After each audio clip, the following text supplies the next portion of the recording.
A night of mystery and chaos.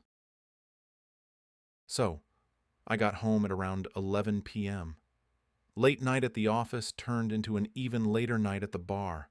About 4 drinks deep at this point, and I'm tired, just about ready to fall asleep as I stumble through the doorway. I lay down on the couch and reach for my bag of joints and spark one up as I pull YouTube on my laptop. I'm in the middle of watching some luxury cruise tour, close passing out when I hear the front door open. I sit up and turn my head slightly, just enough to see my roommate coming in. He hangs his jacket in the closet and doesn't say anything, and walks slowly to his room, which is normal enough. I'd been living with him for about 3 months, long enough for me to pick up on most of his tendencies. The guy really doesn't talk unless spoken to, which was far from a problem for me. He also generally kept things clean on his end, never causing much in the way of problems. I really couldn't complain. So I go back to watching YouTube, and about 5 minutes later, I hear the shower in his room turning on. Once again, nothing strange. At this point, I'm watching bare-knuckle boxing highlights with my eyes half open, maybe 1 or 2 minutes away from passing out. I remembering waking up in darkness, my head hurting, my throat dry as hell. I sat up slowly, waiting for the grogginess to settle into something manageable. Once it did, I grabbed my phone, checked the time. Around 3:30 a.m. from what I remember. Around 3:30 a.m., I was starving, and so I got up, began walking towards the fridge. And then I noticed it, a soft but ever-present noise in the background. It took me a few seconds to really recognize what it was. The shower. Suddenly, the events of last night began replaying in my head. Drinking at the bar, Ubering home, laptop, couch, my roommate coming home, the shower turning on. I stood there for a while, trying to make sense of it. Maybe he went to bed and forgot to turn it off. I shook my head. There's no way that happened, I thought. Maybe he slipped and fell. Realizing the implications of this, I rushed towards his room, but found his bathroom door locked. I began pounding on it. "Hey man, you all right?" No response. I considered kicking the door down, but decided to call 911 before I did that. I took my phone out, preparing to dial when I noticed that I had an unread text. One from my roommate. "Hey man, I couldn't sleep, so I went over to my girlfriend's place. Not sure when I'll be back. Sent 2 hours ago." I look at the bathroom door, then back down at my phone. Everything about this was wrong. First of all, my roommate barely texts me, and certainly never to tell me that he's going out. Second of all, I know for a fact that he's single and has been for a while. And third of all, who the fuck was in the shower then? I tried calling him. No answer. Sent him some texts, but no response. I walked over to his desk and saw that his keys and wallet were still beside his laptop. My head's starting to spin at this point, and I get out of there, go back into the living room and turn on the lights. I'm pacing around in a circle, trying to follow the plot while also trying to ignore the shower. A noise that I never could have imagined being so dreadful in any context. Sometime later, I hear something vibrating on the kitchen counter.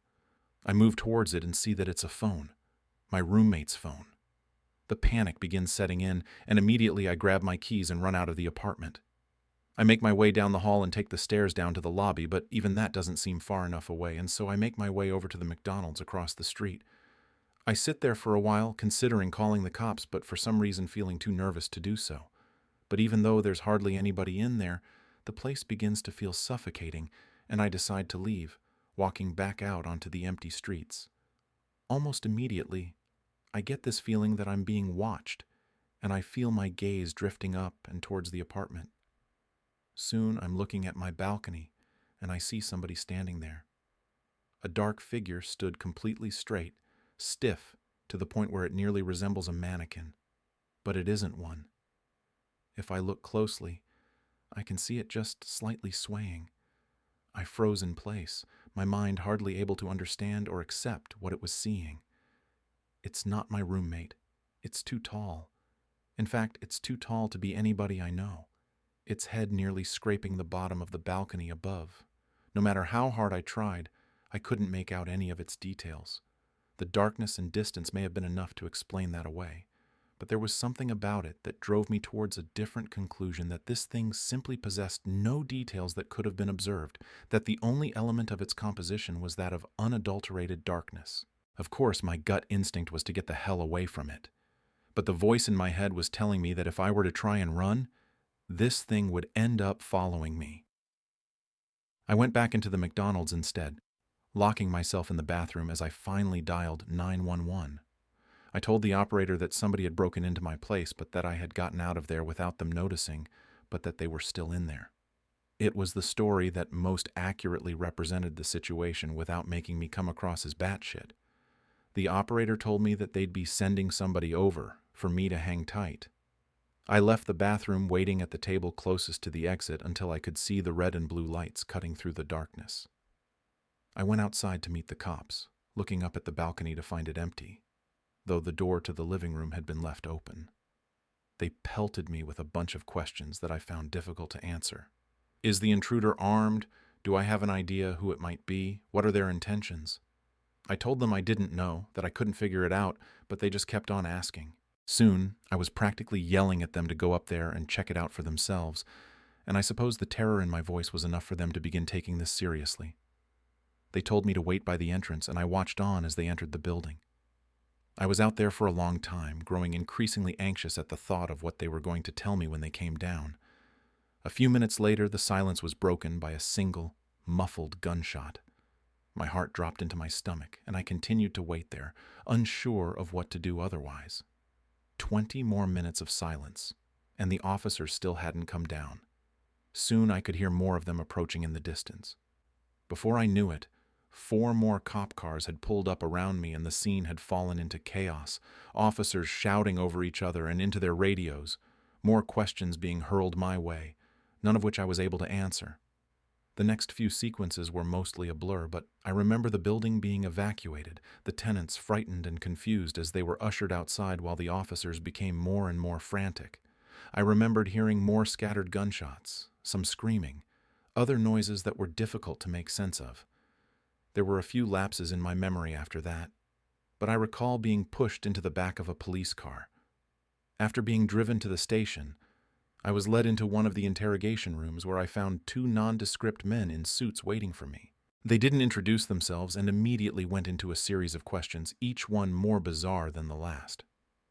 What company was your roommate employed by? What was the nature of his job? How many different people have been inside your apartment since your roommate moved in? Have you ever heard voices inside the apartment from the hours of midnight to 3 a.m.? Voices that did not belong to your roommate?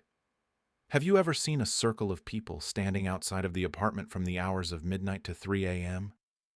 People that were exceptionally tall? And one of the most unsettling ones. Have you ever seen somebody standing at the foot of your bed upon waking up between the hours of midnight to 3 a.m., only for them to disappear moments later? If so, do you remember what they looked like? Any distinct features? As they continued probing me, my mind began conjuring up some of the strange shit that had happened after my roommate had moved in, shit that I had written off as figments of my imagination, simply because I had no other explanation for them. I did hear the voices, always coming from the room next to mine where my roommate slept.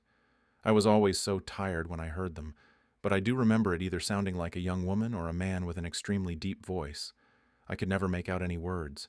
It always sounded like gibberish. And then there was that one time where I went to the bathroom in the middle of the night. Still half asleep, I didn't bother turning the lights on as I entered, but as my eyes began adjusting to the dark, I could have sworn that somebody was already sitting on the toilet, somebody extremely tall. Of course, when I turned on the lights, nothing was there. It was easy to chalk it up as a product of late-night drowsiness at the time, and I had never really thought about it since. After doing my best to give them useful information, the suits spent a good few minutes taking notes on their phones. Once they were done, they sat up quickly, told me that they'd be in touch before leaving the room. A cop came in a few minutes later and told me that since I couldn't return to the apartment, they would set me up in a nearby hotel until they were able to get the situation under control, and that I should stay put until they gave me a call. "What happened?"